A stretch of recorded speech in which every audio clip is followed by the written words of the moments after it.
नमस्कार, मैं एडवोकेट नृपेंद्र सिंह आपका अपने यूट्यूब चैनल लॉ डोर में हार्दिक स्वागत करता हूं। आज मैं आपके लिए एक और महत्वपूर्ण जानकारी लेके आया हूं। यदि आप सुरक्षा कारणों से अपने पास में कोई हथियार रखना चाहते हैं तो सबसे पहले आपको आवश्यकता होगी एक वैलिड आर्म्स लाइसेंस की। और क्या होगी एक वैलिड आर्म्स लाइसेंस को बनाने की प्रक्रिया, इसी बारे में मैं आपको बताऊंगा। आर्म्स एक्ट 1959 की धारा 13 में लाइसेंस बनाने के बारे में बताया गया है। धारा 14 में लाइसेंस को देने से मना किया जा सकता है कुछ विशिष्ट आधारों पर। लाइसेंस 15 में लाइसेंस के नवीनीकरण के बारे में बताया गया है। यदि आप कोई हथियार खरीदना चाहते हैं तो आप सिर्फ नॉन प्रोहिबिटेड बोर की कैटेगरी का हथियार ही खरीद सकते हैं। नॉन प्रोहिबिटेड बोर की कैटेगरी में 312 बोर की राइफल, .22 बोर का रिवॉल्वर, .45 एंड .32 बोर का वेपन आते हैं।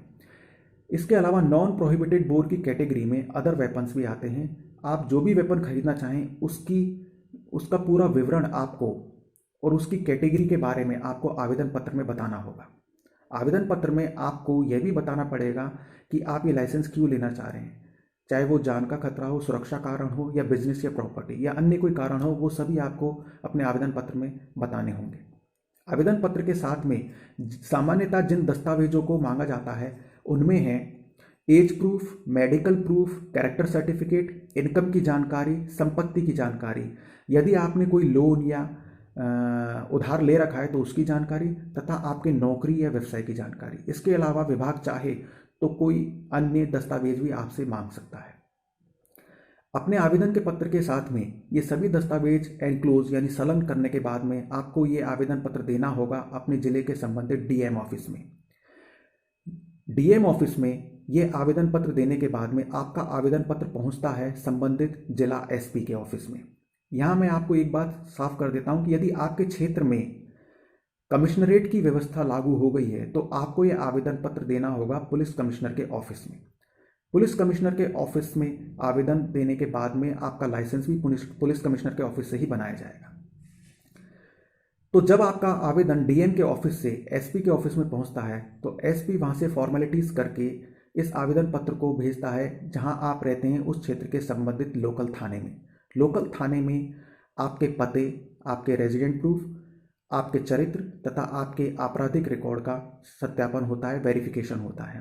थाने से वेरिफिकेशन होने के बाद में आपके एप्लीकेशन फॉर्म को भेजा जाता है डिस्ट्रिक्ट क्राइम रिकॉर्ड ब्यूरो के पास। डिस्ट्रिक्ट क्राइम रिकॉर्ड ब्यूरो आपके विरुद्ध कहीं पूर्व में या वर्तमान में कोई मामला दर्ज या चल तो नहीं रहा है, इस बारे में वेरिफिकेशन करता है, तथा साथ ही साथ थाने में जो वेरिफिकेशन हुआ था वो सही हुआ था या गलत, इसके बारे में भी जांच करता है।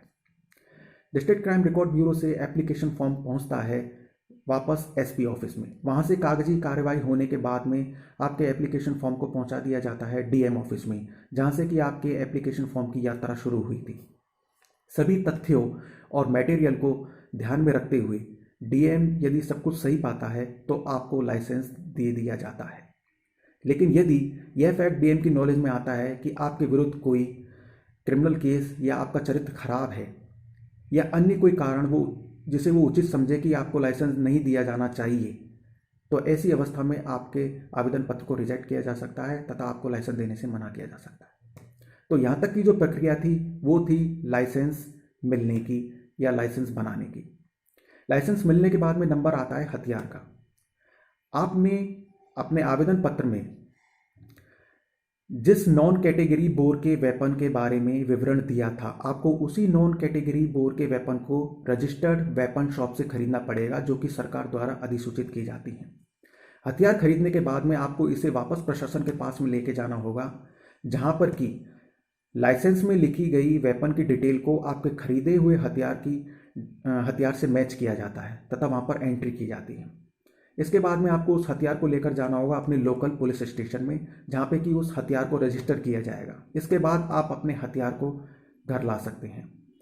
हथियार तो मिल गए, पर इसके बाद में नंबर आता है गोलियों का। गोलियों के लिए यानी बुलेट्स के लिए केंद्र सरकार ने अधिकतम 200 यानी 200 बुलेट्स का कोटा फिक्स कर रखा है, परंतु राज्य सरकार इसे अपने हिसाब से कम या ज़्यादा कर सकती है।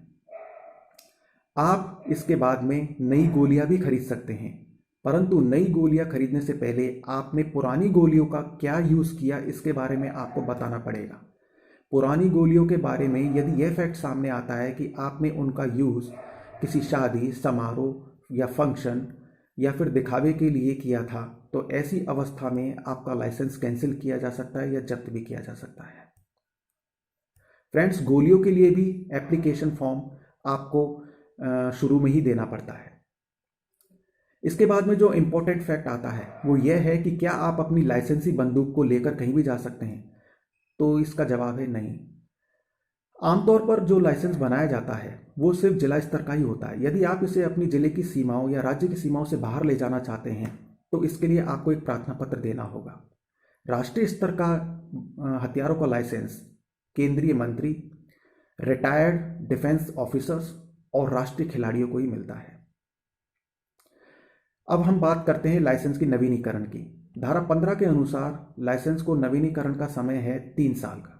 3 साल तक आपका लाइसेंस वैलिड रहता है। इसके बाद में आपको लाइसेंस को रिन्यू कराना पड़ेगा, नवीनीकरण के लिए देना पड़ेगा, परंतु अब यह समय सीमा बढ़ाकर 5 साल की कर दी गई है।